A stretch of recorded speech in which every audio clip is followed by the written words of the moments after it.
Well, I think that's an interesting take on it. Yeah. So, as someone who's telling a story, do you think people should believe you? Well, I'd want them to, you know? Right. Like, I mean, why would somebody make something like that up? You are now listening to Fallen Hour Radio.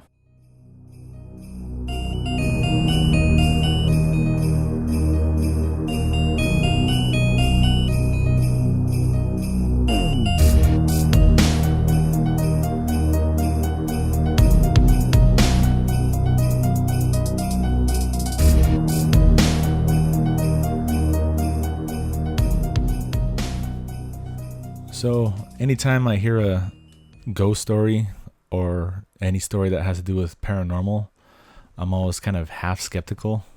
Right.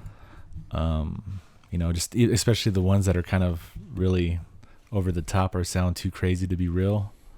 I'm always kind of like half skeptical at first. As you should be. Yeah, as you should be. A healthy skeptic, I guess you can call it.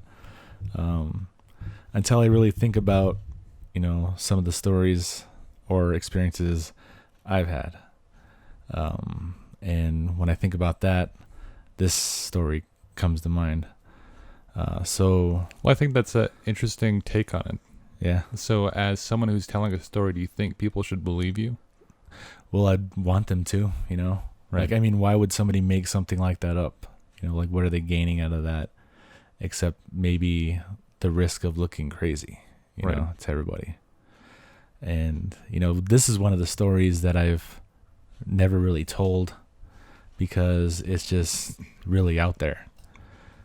But the thing that kind of helps is that there was 4 people that experienced this thing. Right. And that's what kind of makes me feel a lot better about telling this. So because I'm not the only one that experienced it. Right.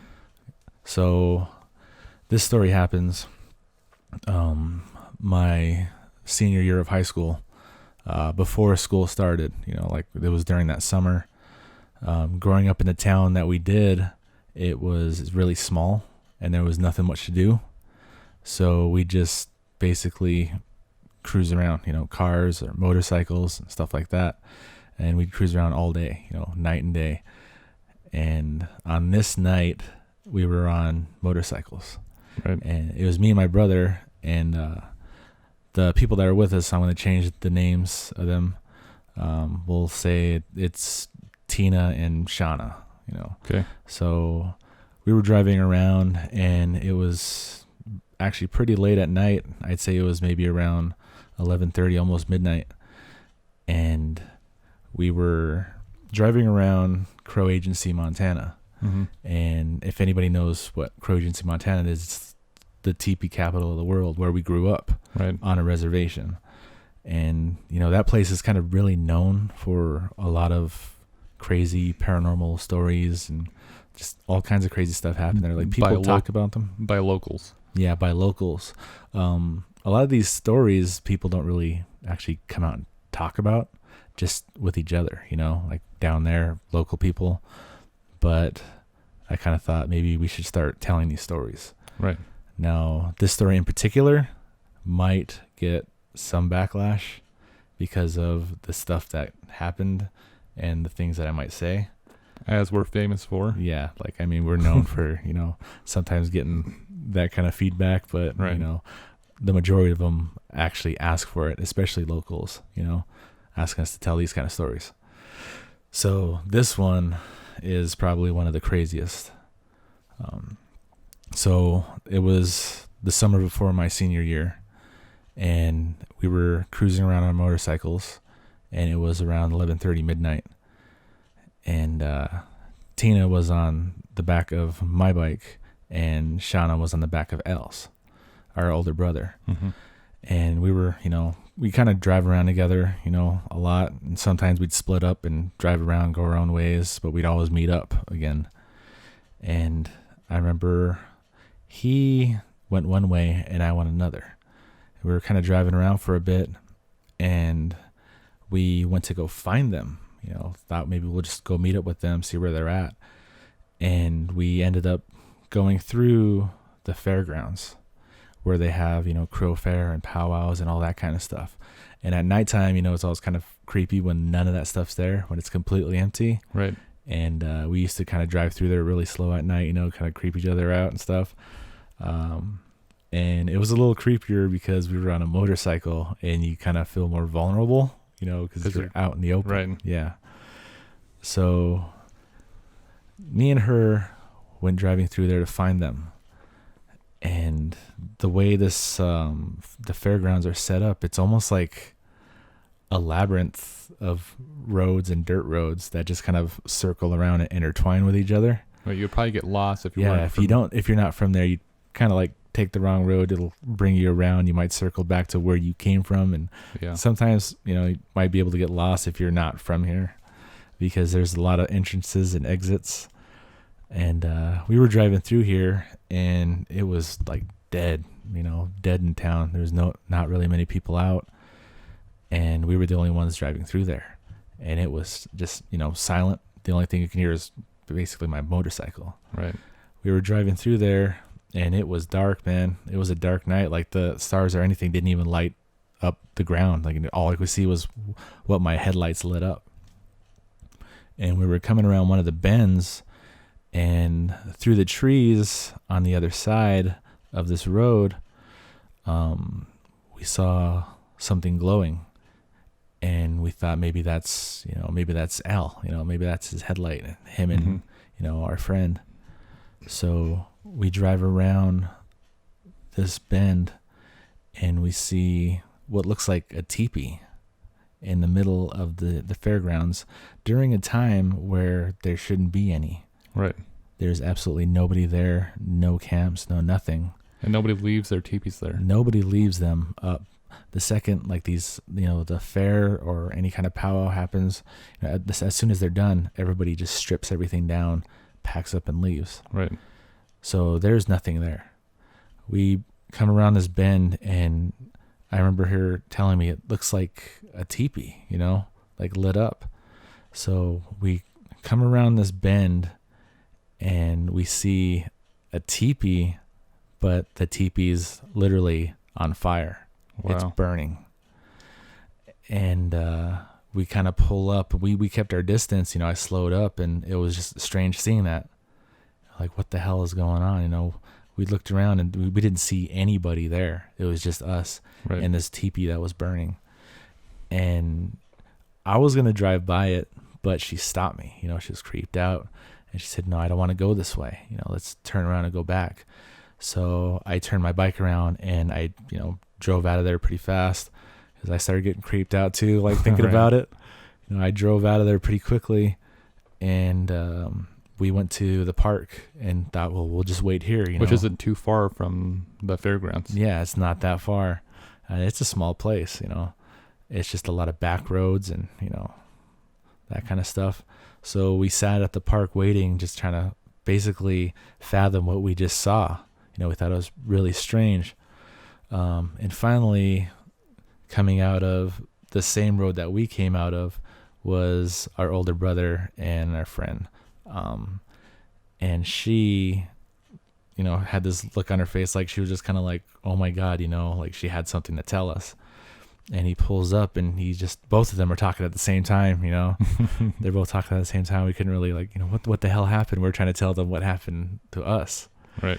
And what they saw was probably creepier than what we saw. That was strange. We told them that we went through the fairgrounds trying to find them, and we saw this teepee burning, in the middle of, all these trees and fields. And they just looked at each other, and they said that they were coming through one of the other entrances. And which there's many. Yeah, there's many. And this entrance comes down, and to the right, it's a big kind of open spot, like all the trees are cut down right there, but there's trees surrounding it. Right. And it's a campsite. And they said when they came driving down that road, his headlights hit just right, and they thought they saw somebody creeping out of the trees, coming out of this clearing. Right. And they said it was a Native American in regalia, and he had a bow and he had an arrow. Right. And he came creeping up, and he said he kind of slowed up to look, and they said that this person drew his bow like he was going to shoot at him. Right. He drew his bow, and Shauna, she started kind of screaming and telling him, go, get the hell out of here. And so he guns it out of there, and he said that he just sees his arms going like this, pulling back, like he's shooting at them. Right. And he just hears war whooping and that kind of stuff, like what they scary. do when they're taunting you, and their war crying, they're trying to scare you, kind of trying to intimidate you and scare you. This is what they do, and I'm sure there's like other meanings behind that, why they do that, all these warriors do that. But that's what they were hearing. If you hear this in the middle of the night where there's supposed to be nobody around, that would scare the hell out of me. Yeah. So he tells us about this, and me and my brother, and we're like, let's go back in there. I want to show him this, where we saw this teepee burning. And the girls, they're kind of like freaking out. They're like, no, we don't want to go in there, especially on the bikes. And so we thought, well, would you feel better if we get in the car? And they said, well, yeah, we'll go in the car, we'll feel a lot safer being inside a car. So we ended up jumping in one of my dad's cars, and my dad, he had badass cars, numerous, so he had like Trans Ams and Camaros and Mustangs, Buick Wildcat, Mustangs, and they had cars like that. So we jump in the Camaro, and we start driving through there, and we go through one of the other entrances, and we're driving slow, and we rolled the windows down, seeing if we can hear anything, and we're kind of creeping through there, and they drove us to where they saw this Native American that was war whooping at him and shooting arrows. Right. And they told us exactly what happened and everything, and there was nothing there when we were there though. So we went to go show them where we saw this teepee burning. Now when we get to this spot where the teepee was burning, there was no teepee poles, there was no teepee, there was no fire, the grass was still perfectly fine. Right. There was no signs of a fire. And so they started getting really creeped out. We started getting really creeped out. So it's like, okay, well, let's just get the hell out of here. And this is where it really starts getting kind of weird. We started driving up the entrance that, me and Tina drove out. And when we pull up to that exit right on the border of where the road comes in, there was something in the middle of the road. Now, what it reminded me of when we were talking about it after this was the Blair Witch. Right. Because we just saw these 4 sticks crossing, almost like making a small teepee, the way it looked. Oh, interesting. They were both crossed like this and tied at the top. Wow. And a string hanging down with something hanging on the end. Medicine? And that's what one of the people that was with us said that it looked like. She said it looks like a medicine bag. And when one of the people that was with us saw that, she really freaked out, like I think she was more like a traditional, growing up we weren't really traditional, but a lot of our friends and stuff were. And she said, you can't go this way, you can't go out this way. So it's like, all right, well, we'll pick another exit, there's like 50 to pick from. Right. So we back out and we go to the next one, which is literally right next to it, and there's another one there. Wow. Every single exit we went to, there was this little stand on the ground, wooden stand with something hanging on it, and it looked like a medicine bag. And one of them I remember really stuck out, because the way it was made, it wasn't used. It wasn't like twine or anything used to hold this bag. It looked like somebody tore off the zipper of their jacket and used that to tie it up. Oh, interesting. You could see the ridges on it and everything. Right. And that part of your jacket, that's what it looked like. And we went to all these exits, and she was freaking out by that point, like we were trapped. And that's kind of what it felt like. Like she didn't want to, you can't go out this way, you can't go out that way, like something bad will happen. And I was already thinking something bad's already happening, Right. So, we finally make our way back to the first spot that we tried to exit, and there was nothing there. And we drove out and we started driving by all the exits on the outside, and there was nothing on any of them. There was nothing there. And as fast as we were driving, you'd have to be pretty quick to go there and pick all those things up if you were somebody trying to mess with someone, Right. If somebody was trying to play Especially around with us. Yeah. Somebody trying to play around with you, you'd have to be moving pretty quick. I mean, we were hauling ass in a Camaro, and that was just probably one of the weirdest things that ever happened to us. Wow. So, like, how do you explain that, Like, how do you explain that whole night? We even went there the next day and stood in the spot where we saw this teepee burning, and there was no sign of any kind of fire. Wow. And this thing was full blazing. And usually off season, the fairgrounds are pretty green. They're pretty green, and they're just empty. And it's next to a river. Nobody there, right. Once in a while you'll see somebody driving through, but that's it, and it's not very often, like not many people go there, during the off season. Sometimes you catch people like parked somewhere, partying or whatever, right? But not usually, so it's always pretty empty.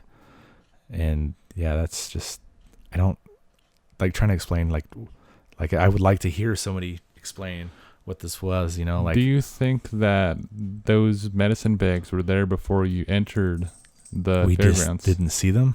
Right, you just didn't see them. That thought crossed my mind, Right. We talked about that for a while, and after a while we just kind of quit talking about it. It was just pretending like it didn't happen. This is the thing we hit a wall on, especially with Native American lore. Yeah, is that there are things that people don't understand. Yeah, especially it's a different world. Like you're trying to explain that. Right, it's different. Like there's things that they keep secret, especially in Native American culture. There's things that they don't talk about. Right. There's like what happens inside of a sweat. Yeah, what happens inside of all these different things. Or a Sundance. Yeah, that kind of stuff. We heard a story. This is worth noticing, and it's kind of creepy that the deer woman is now hanging sideways on the wall. Did you knock that over? I didn't touch that. That's creepy. At all. That was straight. Yeah, I was just looking at that earlier because I thought, what if we, hung it up behind this? And I thought, nah, just leave it. And we're pretty OCD, so it's like things don't hang sideways like that. Yeah, but now weird, a deer woman talking about Native American lore is hanging a painting sideways. And I was just about to mention him. Yeah, which is kind of weird to me too. Is the artist of, I don't know if he wants to mention his name, but he had a story about being inside of a sweat. Mm. And inside of the sweat, this medicine man brings in, I believe this is how he mentioned it, was a medicine man or someone brought in stick figures almost. They were wrapped in some sort of wrapping. They were sticks. Mm-hmm. And he said they put them down on the fire inside of the sweat or the rocks. And as they were doing peyote or praying or something, that these stick men were getting up. And they were dancing. That's and they were strange. Probably just a little bit bigger than his hands. And as they were playing music and things like that, they were dancing inside of the sweat. That's insane, man. And this is an artist that creates some of the most profound images we can even.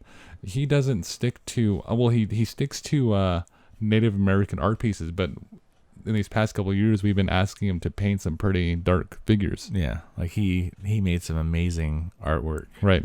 And he's been excited about it because he wants to dive into that realm of kind of go into that dark side and see what he comes up with. The darker side and man, he pulled out some amazing artwork. Yeah. He wants to get into the darker side of the Native American history. Yeah. And things that we're trying to pull out. So that's the thing. Like, there's, dark sides and light sides to everything, every culture. Like, I talk to a lot of people, especially about this kind of stuff. Right. And, I talk to people that even mentioned, getting into that kind of stuff, like the dark side of it, Right. Like, why would you want to do that, I never really, try to judge people. You know, I just conversate with them and see what they have to say. You know, like I've talked to people that, you know, talk about doing what they call, you know, medicine, you know, Right. And there's good medicine, bad medicine.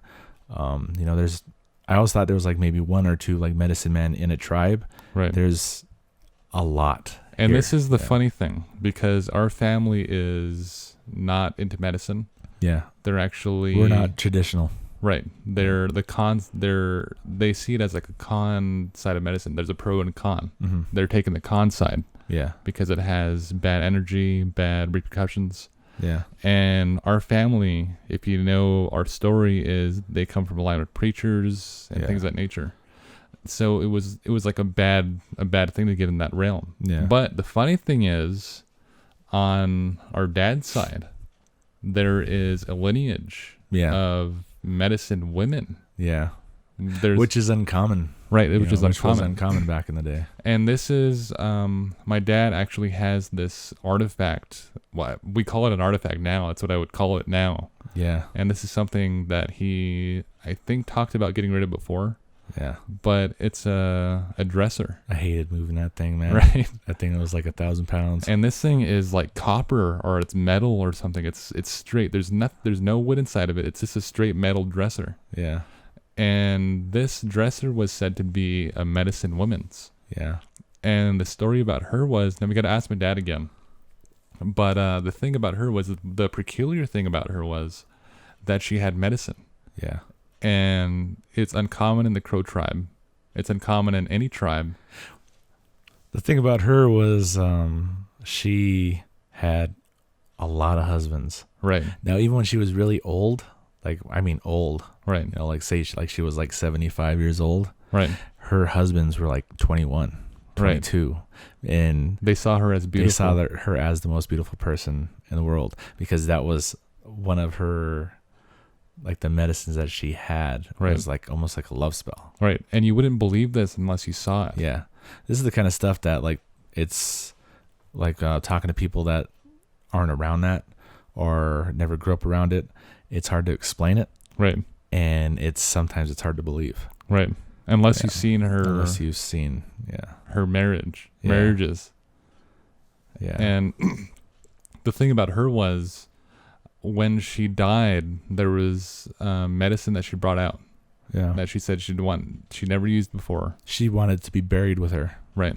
And it was. Right. Even the medicine that was basically shielding the eyes of those that are young against her. She was sought to be, or portrayed to be, through her medicine, a beautiful young woman. Yeah. But she was using that, out of all the medicine she had, to get husbands. Yeah. And that was one of the ones she was buried with. There was a lot of, like, stuff that she had buried with her because she didn't want anybody to get a hold of it. Right. So, and she ended up getting buried with it. So, like, when I think about this story, I think about if somebody was practicing dark stuff. Right. And, you know, just practicing it, or just trying to, you know, mess with people. Right. And we just happen to be the people going through there that night. And let's preface that area. There was a place called the Round Hole in that area, and I believe it was still there when the story was happening. It was. And this Round Hole is where they had a lot of their hand games. Yeah, hand games. And there's another story we got to get into sometime. Yeah. Of what was happening in the hand games. But different tribes, I believe, have their different take on it, but I believe they follow the same line. And that stuff is like not something to play with. Right. When that building got torn down, right, the workers, they found a bunch of medicine bags tied in the building, hidden in there. And somebody that wasn't around this kind of stuff, didn't know anything about it, was a construction worker. Right. He picked up one of these medicine bags, and it was a big one. Right. And he was untying it, and somebody was trying to stop him as he was opening it. Right. And, told him, don't open that, leave that alone, as he was opening it. And when he opened this bag up, the side of his face literally fell. Like a stroke. And he ended up having a really, really bad stroke. Right. And yeah, that put him in the hospital for I don't know how long. And this is documented. Yeah, this is documented.